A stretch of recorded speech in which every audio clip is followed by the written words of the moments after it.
আসসালামু আলাইকুম। ৬৫ বছরের এই বায়ুবৃদ্ধ মানুষটি আজ প্রায় দীর্ঘ ১ বছর পর আস্তে আস্তে হাঁটা শুরু করেছে। তিনি স্কুলকে আক্রান্ত হয়ে ডান হাত আর ডান পা প্যারালাইসিস হয়ে দীর্ঘ প্রায় ১০ মাস বিছানাবন্দি ছিলেন। শহরের প্রায় বিভিন্ন জায়গায় ফিজিওথেরাপি চিকিৎসা ও রিহ্যাব নেওয়ার পরও ওনার উল্লেখযোগ্য তেমন কোনো পরিবর্তন হয় না।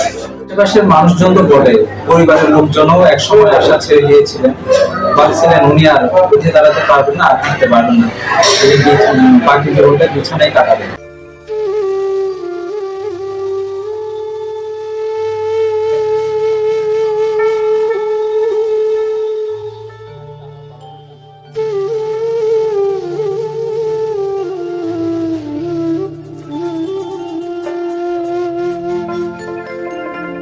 পরবর্তীতে আমাদের এক আগের পেশেন্টের রেফারেন্সে আমাদের কাছে ফিজিওথেরাপি এবং রিহ্যাব চিকিৎসার জন্য আমাদের কাছে আসে। ওনার পায়ের অ্যানাটমিক্যাল পজিশন এতটাই খারাপ অবস্থা ছিল যে পরবর্তীতে আমরা প্রস্থেসিস এবং অর্থোসিস্টের সহায়তায় ওনার অ্যাসিস্ট্যান্ট ডিভাইস অ্যাঙ্কেল অর্থোসিস আমরা ব্যবহার। পরবর্তীতে আমরা প্রায় ২.৫ থেকে ৩ মাস যাবত এভিডেন্স বেসড ফিজিওথেরাপি এবং রিহ্যাবিলিটেশন চিকিৎসা শুরু করার পর উনি এখন আস্তে আস্তে নিজের পায়ে হাঁটতে।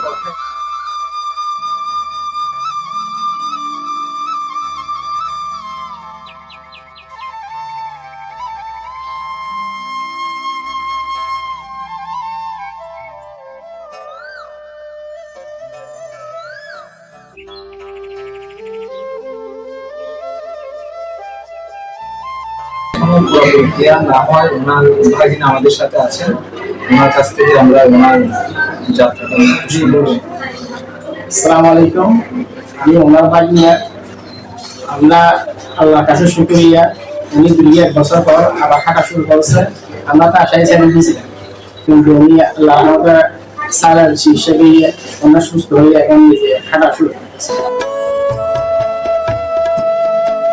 এজন্য আমাদের কাছে ওনার জন্য সবাই দোয়া। সবাইকে ধন্যবাদ।